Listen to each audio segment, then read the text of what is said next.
Hey everyone, welcome again. It is early in the morning for me today, but I've got a bunch of good stuff on groups and Facebook. And we're going to be talking about Facebook group and a new feature inside of Facebook group, along with some rumors about that feature. But the first thing I wanted to answer is why should you start a group for your business if you have not already? So groups are not only a great forum for subscription clients to interact with each other and learn from each other, pose questions to you and your team so that you can interact with them on a little bit deeper of a level, but they can also be a place for new releases to come out early. So if you're someone that sells products or if you have a new service that's going to come out, you kind of want to have your loyalty customers inside of your group get early access to that. And you might even just be testing something. This would be a great place for that. Groups would be. And then I'm sure a lot of you have probably seen at some point, if you're not even a part of one already, VIP groups, which isn't really anything special apart from a normal group, whereas most of the time VIP groups are actually locked and set to private. Fun fact about that, actually, if you do set a group to private, you can never go back to public. So just be wary of that if you're going to create a group. You can start public, but if you go private, you can't go back. So just a note there. But VIP groups are a tiny bit better, and we'll talk about that a little bit more when I talk about the new feature that's going to be coming out. But they're a tiny bit better just because, again, like that level of connection is a little bit there. And then when you have the exclusivity factor included, people feel special. And the next question I wanted to kind of go over was, what content should I even post into groups versus my page, right? So if it's like if I create a group, I've got a whole nother feed that I have to give attention to now, apart from my page feed. And if that is the case, the first thing that most people want to do is probably just copy paste the content from one to the other. And I think that we should probably try to avoid that if possible. And here's why. Pages are more outward facing, meaning it's more about new customer and new client acquisition, where groups are for only existing customers that already know about you, have most likely shopped with you. And that means the content inside of the page and the group should reflect that. And you also don't want to shy away from everyone that just follows the page that's not in the group that is a current customer. So your page kind of needs to stay the same in terms of organic, a good mix of new customer acquisition, new client acquisition posts, and offerings and about your products and services, along with kind of the nurture portion of it all for the people that are already a part of your client list or your customer list. So that's an important little note I wanted to add there. And kind of like I said, for groups specifically, what content should go in there.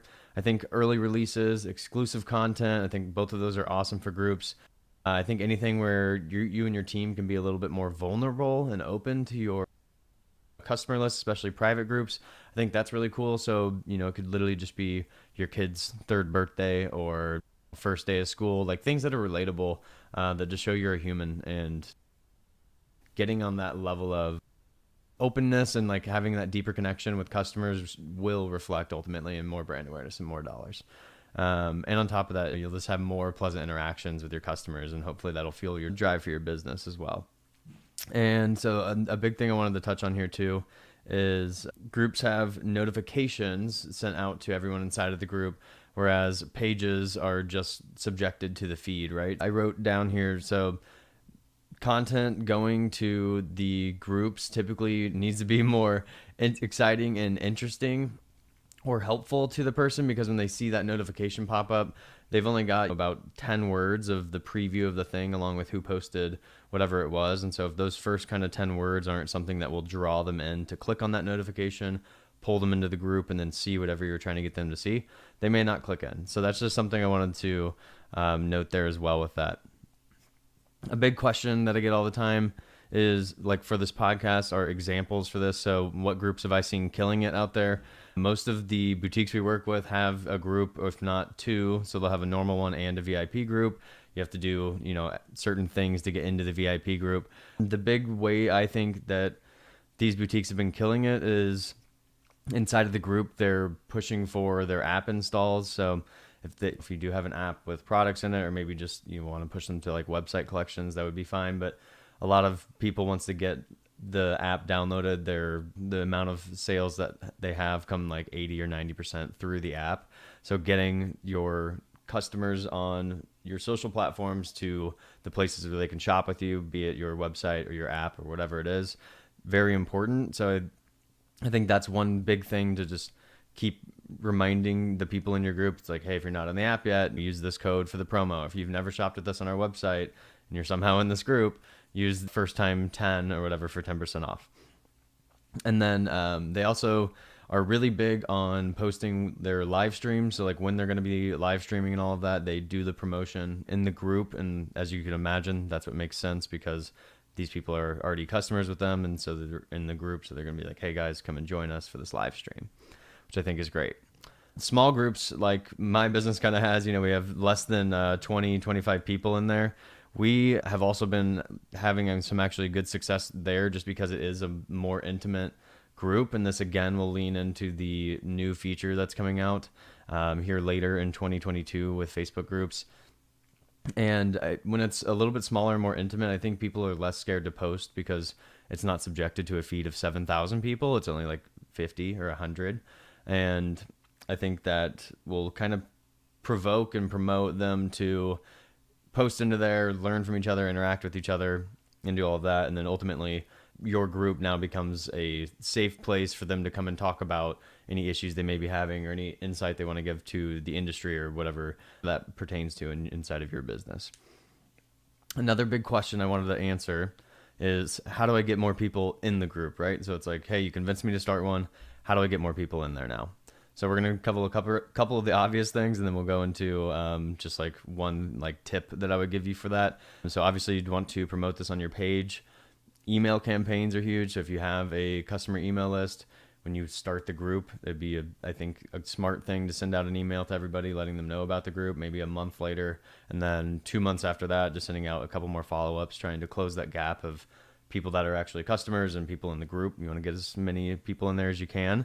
And then like verbal advocates is possibly the biggest way to do it. So if I had somebody on the phone or if there was a customer in my store, I could be there right with them. Hey, have you heard about our groups, our VIP group? No, what's that? Well, this top that you love right here, we actually posted this a week ago in the group and it wasn't even in our store yet, but we had this exclusively set for the people in our VIP group. Would you want to join that? I can send you the invite right now. Boom, right there. Very easy. So and what I just did right there was I showed value up front, and that's what you're going to have to do in order to get people into these groups. So the only thing really needed it's only kind of really needed for groups that are in the growth stage, like doing some sort of promotional join on. Some groups that are at 10,000 people or 20,000 people, they want to get to 100,000 people. That means you're in growth stage. So providing some sort of value, whether it be a joining promotion or just giving them early access to whether it be content, products, or maybe just exclusive discounts to the group itself. So letting people know that all of that happens in there, and then that's the value for them and the reason for them to join. So lastly, the thing I'm going to talk about is the new feature. Skeptical. I don't know where Facebook really thought of all of this stuff, but it's called subgroups. And so they're going to have a feature. This is coming from a source that is big time in the marketing and social media world. So I'm 80% in belief that this will become a real thing, and it is called subgroups. And so there's smaller groups inside of groups that can basically be monetized or become like info collectors or data hubs for you. So when are they coming? We don't know. We also don't know exactly what features are going to happen inside of the subgroups, but something that was rumored, again, from something that I read, was that you can create the subgroup inside of your group. So say, let's just keep using the round number of 10,000. If you have 10,000 people in your group and, maybe you have like 2 or 3 little kind of sub niches in your industry or in your business, you could kind of create a subgroup for each of those 3. And then you could say, like, post into the group of 10,000 and be like, hey guys, here's the subgroup. If you want to join it, go ahead and click join in there. And then, you might have 2,000 or 3,000 funnel into each of those. The cool part about all of it, again, rumored, is that when they go to join the subgroup, you can ask them for information like their phone number, their email address, or, anything like that. I don't know what they're going to have on there, but the point being was that the level of engagement goes a little more, gets a little more vulnerable, kind of like I was talking about earlier with the smaller groups. And on top of that, it's going to just become a data collection hub for everybody. So if you couldn't imagine when you have more customer data and more ways to upsell on them inside of these subgroups, because it's even more niched down to a general customer.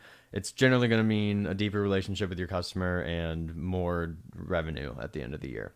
So why would you want to get into groups? I think even just the potential of subgroups coming out, if you have a large-ish customer list, like over 1,000 or so, I think that you should start right now on the groups thing.